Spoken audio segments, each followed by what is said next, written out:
Howdy, and welcome back to another episode of Malenia's Arsenal. In this episode, we're going to try out Colossal Swords. This time, it's going to be the Zweihander.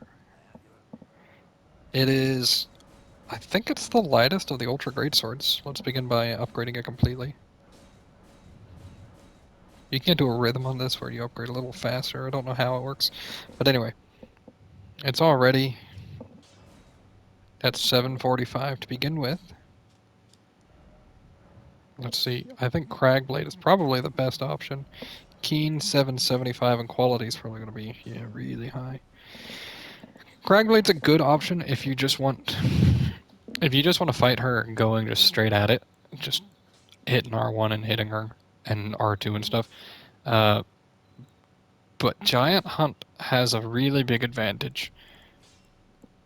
I think this time we're going to stick with Cragblade, and next time I'll show off how Giant Hunt works when I use another Colossal Sword. Because it's Cragblade, we don't really need to spec into much of anything. We can go ahead and go with this, because that's two 10 to 15% boosts back to back. Oh, I have to check the moveset. Hold on. I don't actually think I need to respec for this thing. So, we'll just go straight to the Halig tree. I'm going to test a few moves, and then I'm going to go ahead and read the description. First of all, one-handed. It's a thrust, even on the one-handed. Okay. And is the rolling attack a rolling thrust? It might actually justify using the Spear Talisman. That's insane. You'd probably get more use out of the Claw, but let's try Spear to begin with. Let's go ahead and read the description. Wow, it's long. Okay. Just about the largest sword a mere man is capable of swinging. True to its name, it is designed to be wielded in both hands, but those of merely ordinary strength will still struggle to do so. 19 strength. The long blade is heavy and sharp, sending foes reeling back with its broad strokes, while also capable of a devastating piercing thrust. So, piercing thrusts are on the rolling R1, the R2, and then you got the run attack, you got the sweep, or you got the overhead, and then you got a backstep, which is slightly different from the running R2. You'll see you take a few different steps for that. We are already at 949 damage, and then what are we using for our Physic Flask? Holy Shrouded Cracked here. That makes no sense. So let's go change that, and then we'll get right into it. I don't think she stands much of a chance. When it comes to Ultra Great Swords, you do have the option, even though it might not seem pretty because everybody likes their good flawless fights and whatever, you have a really big option of trading with Malenia. Even in G7, you just have to be a little more choice about when you trade. So let's go ahead and get into this. We're going to pop the Physic Flask in Phase 2, but we are going to eat Crab to help make us a little safer. Yeah.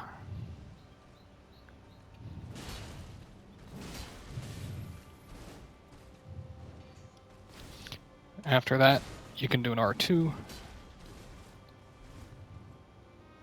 I don't know if you can do a charged R2 yet. That's something we'll have to figure out together. Here you can hit R1, because she has like 3 options out of it. Did you see that damage, by the way? I'm gonna run attack on her. And then if you roll early enough... Okay, so you can't get a proper charged R2, but that's okay.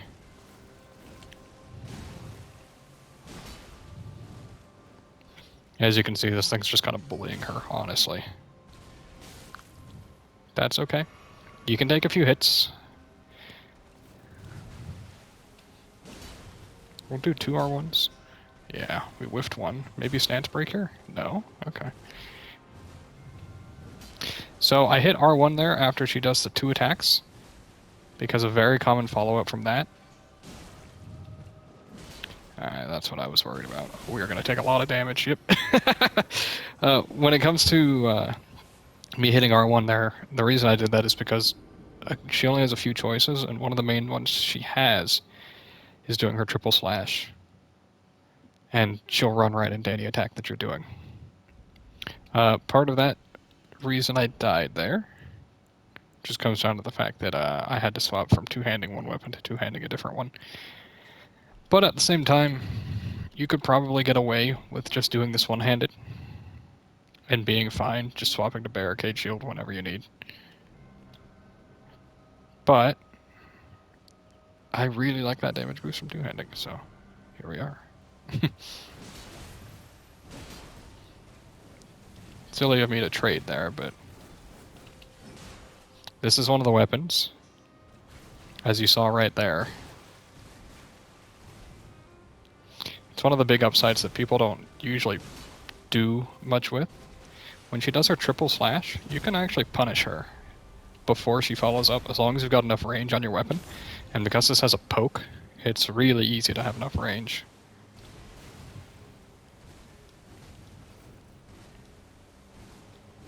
Alright. Just queue up the R1. That time I was a little slow on it. You buffer the R1 during your roll, is what you do. And you'll be safe for it. Since we have time to two-hand. Also from that range, I had the option, if I really wanted to just run away and outrange it. Typically I just don't, because I like to show that you have options that aren't just learning the dodge that's not always 100% practical. A little bit of a charge. Roll early enough.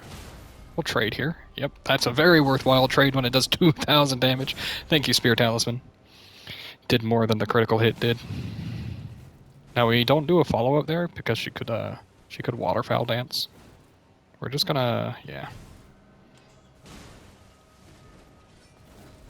Buffer the R1, and I wasn't spaced very well.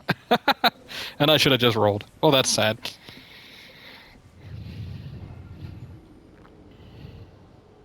I actually think Phase 2 is probably going to be easier than Phase 1.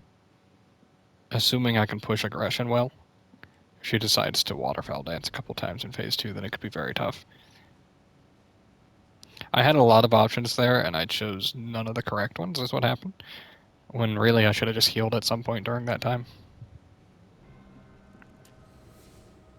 Even if it meant her healing. I shouldn't have hit R1 again.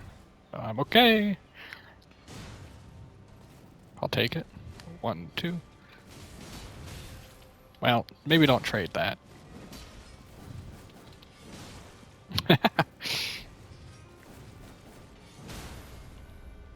I was a little late, but I did get the stance break from it, and I got a counter hit on it, so it did massive damage. She'll probably waterfowl dance from this position, yeah. I had enough time to run away, but I just tend to prefer not to.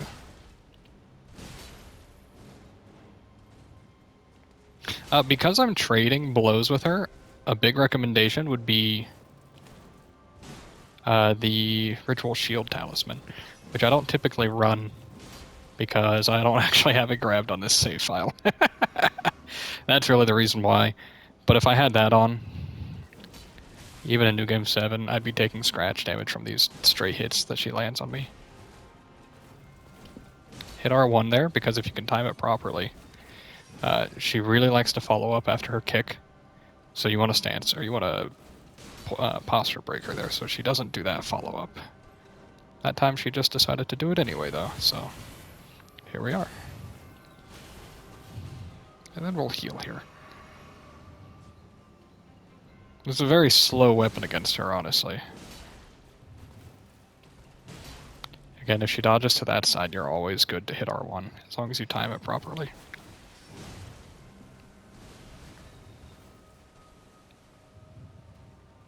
So this is my issue with heavy weapons, right? So you gotta play a lot more passively against her. Where, really, she just rewards aggression anyway. And, like, the damage that I'm getting is... Like, for each R1 I have, it's probably, like, equal to 2 R1s on a straight sword or something. But, like, I could land hits so much more regularly. with a straight sword, you know? Then she flips. I forgot to activate Crag Blade at all on this time. We're gonna hit R2 and hope it stance breaks. Yep. Just felt right to me. Don't know why. We're gonna land a charged R2 here. And then an R1. Unless we whiff. We'll actually heal here. Now, if you're in this situation, one thing you could always do, if you have them set, you could just throw a Bone Dart. She's going to dash at us twice. No, she's not. She decided to Ducky Dance instead. She's supposed to dash at you twice. So much for that, huh? I guess that's when she's above the health threshold. We'll eat the shrimp. The crab, really. And we'll go in. Oh, sad. Threw away Ritual Sword for that. Kick? Yep. Oh, that's really bad stamina use. Yep. I deserve this. I won't get rotted, but it's not going to be fun. Yeah, I actually could have gotten rotted there just due to positioning.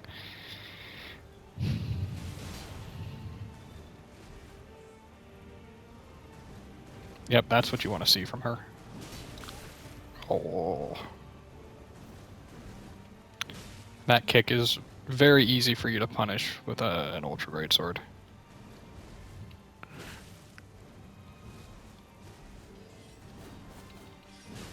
Yep. And with that Spear Talisman bonus damage, it's causing us to do 1,000 damage on a counter hit like that. We're in a very bad spot right now. Especially if she... Yep. Alright, so we actually have to outrun this one. Walk forward, walk back. Oh, we deserve to die for that, huh?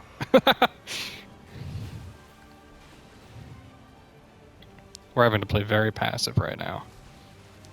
Triple slash. Yep.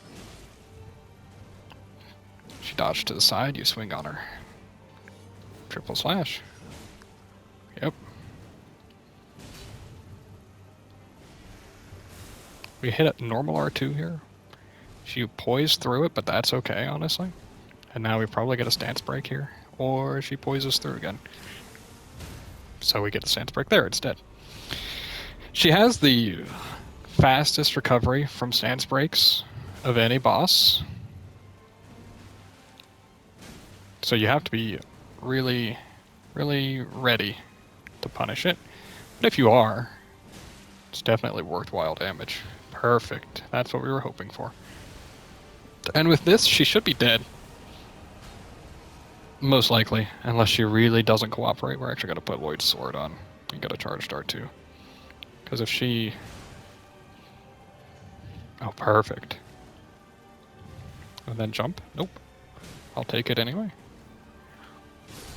We'll just trade for that. As you can see, I used way more flasks than normal, but with Ultra Great Swords, that's kind of the idea, right? First of all, it only matters if you die, really, as long as you beat the fight. And we made good use of our actual resources, you know? We used a lot of those flasks in trades, and if you're going to be playing with a more trade-style build, you're a lot better off running the Ritual Shield Talisman instead of the Ritual Sword. But, since I don't have it, it's a good... I still had, like, probably plus 3% damage the entire time from it, which isn't very much, but... And I guess if you don't have it, you could always run the Claw Talisman. Again, I'm trying to run very simple talismans that most people would have. Ones that don't require a lot of going out of the way to get. Things like that. None of them that I wear require a boss fight. All of these are actually gotten... This one's gotten in Elfail right before this fight, but all the other ones are gotten relatively easily. Spear Talisman and Axe Talisman are just picked up, like, within 30 minutes of starting the game. So, that's the fight. It went well. I don't know how long that took. Why don't I do this? I'm not going to fight Moog this time, but let's go give... let's give Godskin Duo a try. I kind of don't like colossal weapons, honestly. I know I said that you can use them to trade and stuff. Typically not a fan of that style of play, but when you have a summon, this sort of thing becomes really strong, but we're not going to. And we have standard and pierce damage. These guys are weakest to slash. He really likes to start with the flip, yeah. We can charge R2 here. Yeah, that's huge. Holy cow. I mean, when you put it like that, I guess you can't complain that much, huh? Okay, so maybe this won't be that bad. I think I might need to choose a different fight besides the Godskin duo. Because this kind of happens quite often where I just demolish the first one, and now if I just push damage on the second one. Assuming I can. Alright, this is going to be awkward. Whoop, wow. So I didn't know that that hits you on the ground.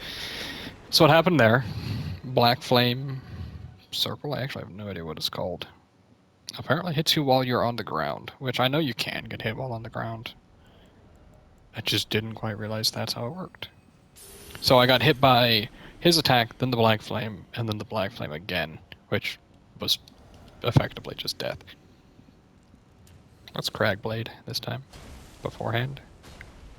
We had 2,800 on a counter hit against that guy, and that wasn't even maximum damage.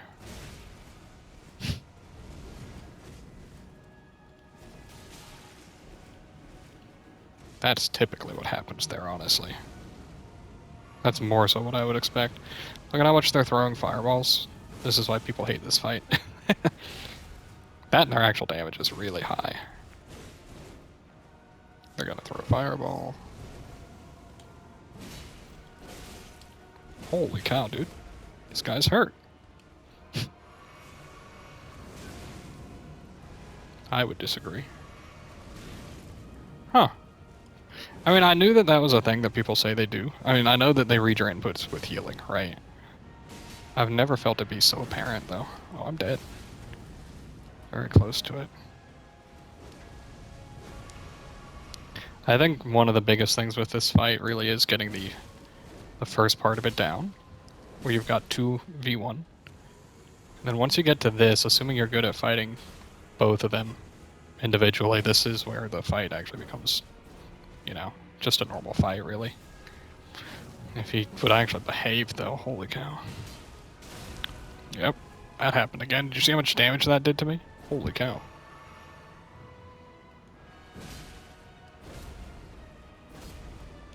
Dude, I love their music, by the way. It sounds so good. Okay. And I never noticed until just recently that the music changes when they summon a second one. We're actually going to land an extra R1 on him.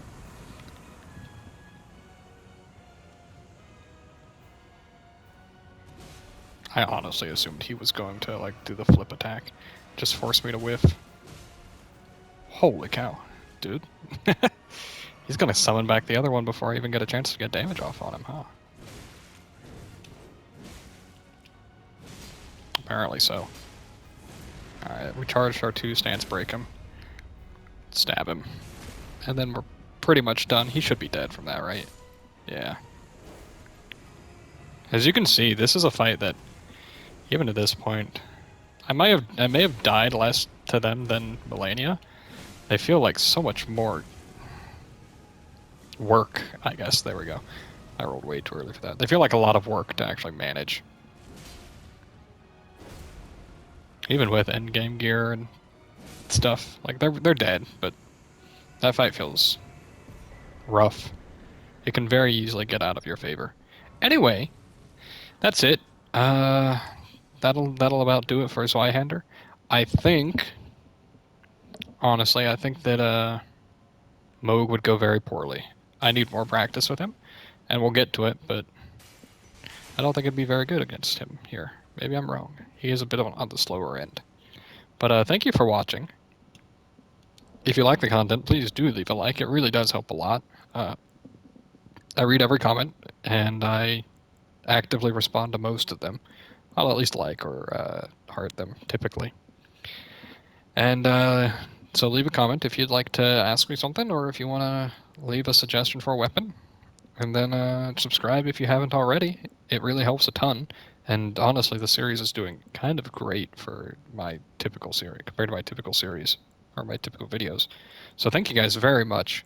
And I'll see you guys next time. All right, bye.